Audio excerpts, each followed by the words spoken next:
Hello everyone, so it's me again here on the live at Being She official Instagram page. My name is Aparna Bajpai, as you all know. I'm the founder and CEO of Being She. Now, Being She is obviously all about women, with women, by women, for women. We do many women-centric initiatives, many campaigns that helps women in further opportunities to grow themselves. The whole idea of developing the concept of being she is to provide them the self-confidence, their self-development, self-growth, and creating a lot of opportunities, connecting them with the international networking for their future growth. It could be a personal growth, professional growth, business growth, an overall transformation for anyone to everyone, or the type of women, or the kind of women, or the different age groups, different nationalities. And the purpose of today's live, or the lives which we are going to continue doing on Saturdays, is to connect with you the upcoming opportunities, or talk about any new businesses or new ideas, or making you meet with some special guest who has lovely story to talk about, success stories, struggle stories, something motivational, inspirational, something we all can learn with, and so many more. And please feel free to connect with them anytime, or connect with Being She team to know more about them. It's all about connecting each other, supporting each other, and growing together. This is what we truly believe on the platform of Being She.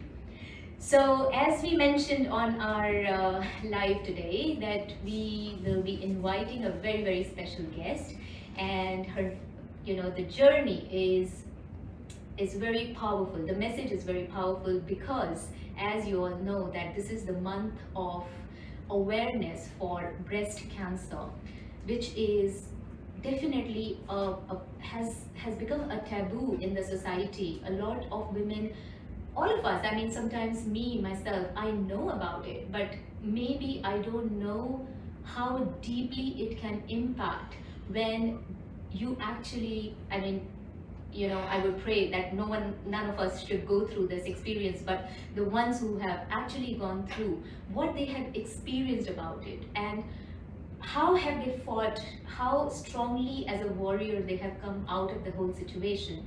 So it is me and my team at Being She, extreme pleasure to invite Miss Shireen Jabry, who is owner, the founder of TPL, Transparent Publishing Limited.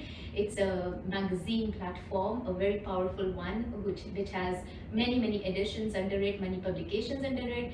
However, we won't be talking about that part today. We'll be more focusing on how she has struggled through the breast cancer once upon a time when she had it. She's a warrior, she's a very strong woman, and how she came out from this war zone and made it to a much successful and better healthy life. So let's welcome Ms. Shireen Jabry. Hi, Hi. it's truly a pleasure to be here on this wonderful platform and to share my story. I'm delighted, honestly. As long as my story can help others, that will be wonderful.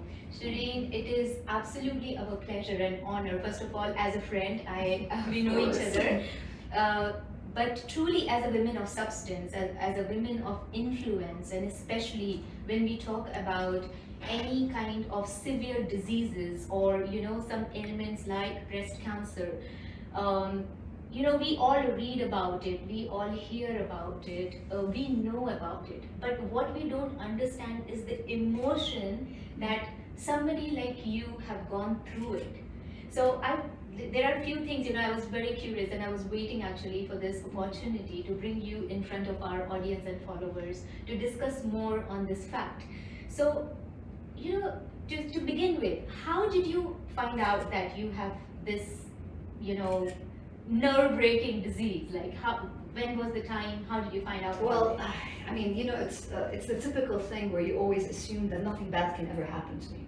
I'm sure that's the first thing you think about. So just one day by chance, I just found a lump in my breast, and I freaked out a little bit at the beginning, and then I thought to myself, no, it's not, it's not likely to be anything. So that took me about a month to convince myself to go to see the doctor. Right. And when I went and they told me the diagnosis, I remember looking at the doctor and telling her, say it again, please, because she said it's cancer, because they did a biopsy in the same day, Right. and she had a report right in front of her, and she's like, it's cancer, and I couldn't register, so I must have said it 4 times. Say it again. She said it, still not registering. Until the 4th time when I burst out in tears crying, because I panicked, and that moment, like, I was in shock mode. So I couldn't even, because I was just so, I couldn't believe what I was hearing. I thought this is probably a nightmare or something, I just couldn't believe it. Understand. Yeah. And then, but then the only, and I kept saying, no, but I'm not done. I want to do this. I want to do that. Because, the minute you hear the word cancer, you assume, oh my God, I can die. And then she immediately jumped in and told me, no, this is the type of breast cancer that we can tell you from now is 90 to 100% treatable. So please, if you take one thing from this meeting, you know that it will be treatable. Okay. Yeah.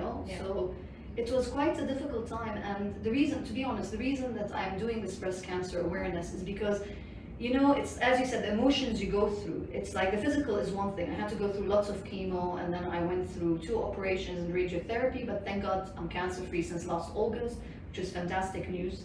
But at the same time, at the time, although I knew logically I shouldn't feel this way, I started feeling ashamed almost, like I didn't want anybody to know from my friends that I had the cancer. And the reason being is because I couldn't take it. I just had to deal with this whole round of treatment and everything in the future that I'm panicking about. And I didn't want somebody to come tell me, are you okay? Because I thought that would break me. I'll just stop you here for a while, and because you use the word that you don't want to feel ashamed. Why? Like, what is that emotion? It's more like, maybe I've used, it's ashamed meaning not real shame, but it's because, you're at the stage when they've just told you this thing, you're in shock, angry after that as well, and you have this whole treatment ahead of you, and, it's taking every strength in your body to come up with the ability to face it, because the other option is if you don't face it, you don't get cured. So you mean that sometimes, but you don't want to discuss it with others because you don't know how to put it across, and how will the person in front of you will take it? I don't, because I don't want the empathy, because the minute they have the empathy, I felt I'm not strong enough, because I'm going through all that and I'm trying so hard to keep my composure and to go through it. So I felt I will break. I felt very fragile. Someone tells me, are you okay? And then I'll be this whole rush of feelings of, oh my God, my worries. I know, it's a constant pain. Reminder then through people that you're not okay, because sometimes it happens with perfect, me. it's perfectly said. Yeah. Constant reminder, and it's like it plays and plays, and I couldn't. Exactly, because it happens with me. Even if I'm normally ill, I don't want to announce it, because then everyone will be like, for that sake, my mom and my mom-in-law, they'll be like, are you feeling better? Are you okay? And I'm like, yeah, that was yesterday. So I don't want to say it, because then even if I'm not thinking about it, people will make me think about it, that I wasn't well. So I can understand what you mean. So altogether, what experience did it give you? Like, you must have gone through number of these treatments and, psychological and emotional trauma. So out of every experience, every situation, we learn something. Yes, what of was course. your learning? Well, this is why I'm here today. I realize that if I can help someone that's going to be, anybody that's just about to be told that they have breast cancer, or a woman that had breast cancer and have moved on, my message to them is I want them to own their cancer, and I want them to turn their pain into power. Because, and this is why I came up with the slogan, I can certainly. Because I want you to really own this experience. And then for me, honestly, it's taught me that time waits for no one. And it's made me look at life in a very positive way. Before, I was like a perfectionist. I have to wait for every little thing to just get it right. And now I realize that truly time waits for no one. And I want people to just empower women that you've gone through this experience and you're a lot stronger for it, and be proud of it. I don't want them to, even though, and it's very normal, I also want to say it's so normal to feel all this anxiety and the stress, and then thank God I had my family and close friends by, which helped a lot, but still this kind of like, oh my God, I don't want people to know, I don't want this, I don't want them to look at me differently. That's so normal, that's so part of the journey, and that's just going to make you a lot stronger. And more importantly, just do best and test. you know. Test as much as you can never get it wrong. For me, I found out about the cancer, I was a year and 8 months into it. So I also want to say that the lump can come towards the end, it doesn't have to come at the And which beginning. year was it, Shireen? December 2019. Oh, so it's very recent, yeah? Yeah, it was very recent. Very recent. Yeah, so. Okay, so I totally understand that, it's a trauma, it's an emotional breakthrough that you go through all of this. It teaches you to look at life in a much positive and more on the go, on the moment, like live today. You don't know what will happen. Don't worry about all those little Yeah. things, because at the end they don't really matter. You think they matter at the time until something hits you like a curveball, and you suddenly think, I wasted all this time worrying about this and that and this and that. It's not even worth it. No, what for? It's not even worth it. I mean, why are you burning yourself with something too much, thinking about future? Okay, we plan things, we think about it. It's no human can just be empty-headed, it has to be something or the else keeps going on in your mind, but don't stress it too much. Yeah, exactly. That's exactly. And then I was speaking to my therapist, and I told her, it's very strange, but basically I'm a writer by heart, so I told her, but I feel like painting about my experience. Should I go with that? And she told me, Yeah, exactly. This is where I was coming for. So in a very beautiful manner, you have started raising the awareness about all this breast cancer awareness through your painting. So I would like to know more about it. So sweet. I saw a few, and I was like, wow, this painting has a story, and obviously because I know you personally, so I could relate, but I'm sure that even the ones who don't know about you and your story, once they look at the painting, they can relate that definitely there's a story behind it. So how did you come up with this idea? Okay, so basically I was speaking with my therapist, and I told her, I should be wanting to write down my experience, but I feel like I just want to paint. And I'm not really an artist technically or anything. And she told me go with it, because if anything, it's therapeutic. Because when you come out of the cancer, it's like, I remember speaking to my oncologist and telling him, okay, I'm glad I'm physically healthy and I look physically healthy in the mirror. My hair is all grown back, I'm all looking like normal, but I feel I cannot breathe. I feel like psychologically, I'm really like, is this normal? He told me, of course, because you've gone through a tragedy and now you need to work on that. So she told me, let it all out, it'll make you feel better. So I did it for fun. I started drawing for fun. It's maybe when I got up to the 7th painting that I realized, oh my God, I'm telling my journey through these canvases. And then I realized I'm gonna split them up into diagnosis, treatment, and recovery, and then looking into the future. So the diagnosis, I did like all these, like a picture of a woman crying, which reflects me. The shiny step. Horrifying images of faces that are crying or upset or angry, because it reflects when you're told about the diagnosis. And then the treatment, because it's chemo and it's harsh, on the body and everything. So I went and I bought, my son's in love with this, but I bought little army toys, the green ones, military, and the red ones, and I thought, camouflage ones, yeah, exactly, there you go. And basically I tore up the canvas and I made it like it's a fight against the body. So basically, if you imagine, it's the cancer, and then it's the war that is happening with your healthy cells against your unhealthy cells. And so that was the range of the treatment canvases. So basically, engaging yourself emotionally and channelizing your energy and emotion at that particular time through any kind of art or through any kind of activity. Some people write books, Yes. and you're a writer as well. Some people obviously start painting. Some people find the comfort and the comfort in cooking, Yes. different recipes and bringing out some new ideas, or maybe teaching other people, or things like that. So I think that is the best and the most constructive way of diverting your mind from what you have gone through, and at the same time raising the awareness to other people. So what would be your message? Everyone, okay, we understand that you have to live in the moment, you have to be positive. If in case this happens to any one of us, like, you have to be super strong, take it positively. But at the end of the day, is it enough?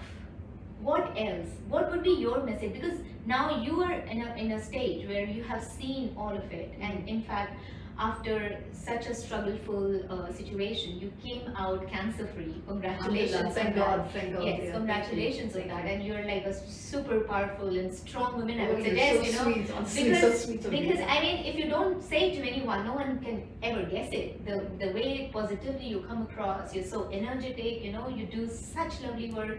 So, what else? What is Shireen's message to women in community? Well, thank you for your wonderful words to start off with. This is really, really, really sweet of you. Other than the obvious, do best and test and own your cancer and be proud of it. And it's I can certainly, so you can put anything you put your mind on, you can do. So if you've gone through cancer and you were able to survive the cancer and you battled through it, there is nothing you cannot do. So that's what I mean by I can certainly. Anything I set my mind on, I can do. But more importantly, it's okay to be fragile. And it's okay to have curveballs. And you know, I've heard many people say that before. You hear on interviews, you hear sometimes celebrities, you hear friends saying it, you hear so many people, acquaintances, everything, family, but it doesn't register what fragile really means until it actually happens to you. And then I didn't understand how I can, it's okay not to know how to turn it into something positive. You know, it's okay to feel rotten about it. It's okay to feel angry about it. It's okay to feel really depressed about it. That's okay. You don't have to, you know, today's world, I feel like they put so much emphasis on, oh, you got that diagnosis? Well, let's be positive. Let's be positive. That puts so much stress on the person. Yeah. It's okay to feel the emotions. The only way you can work through them is feel all the emotions and come out on the other end. So that's my main message. Exactly. I mean, you know, very well said, because I feel that unless you go deeply into the particular situation or emotion and then come out of it, it's like you're not doing justice. You have to feel it, you have to understand it, and then only it will give you the strength to fight with it. So thank you so much, Shireen, for joining us today. It's a pleasure. Thank you so much for having me. It's honestly meeting women like you know, and I really appreciate all the time, because you know, it's a first-hand real experience, and then what you will tell to the world is not a celebrity angle coming to it, you know, who's only talking about it by reading or listening to someone else. So yes, the only suggestion I will have to make to all the women in the community is definitely an early checkup, because 1 out of 10 women definitely gets detected with this breast cancer disease, which is not a good thing, but we can't help it. I mean, it's just there, and any one of us can fall for it. So early detection is a must, and in case any one of us goes through this traumatic situation, staying positive, understanding it, and then coming out from the situation strongly, and then moving ahead in the life in a positive normal way is something that one can practice and lead the life with example. So thank you guys for joining us today. It is my and again my team at Being She's pleasure to have all of you whenever we go live. There are many people who come and join us, all the followers and friends. Thank you so much for showing your support. We are committed to be bringing any any of the important guests, influential guests, women of substance, women of influence, women who has messages, or upcoming entrepreneurs, or anyone who has any message to spread about. Do let us know. We are here to welcome all the ideas, all the updates, and to connect with you. So thank you so much, and until next Saturday, goodbye, take care, and see you soon. Thank you.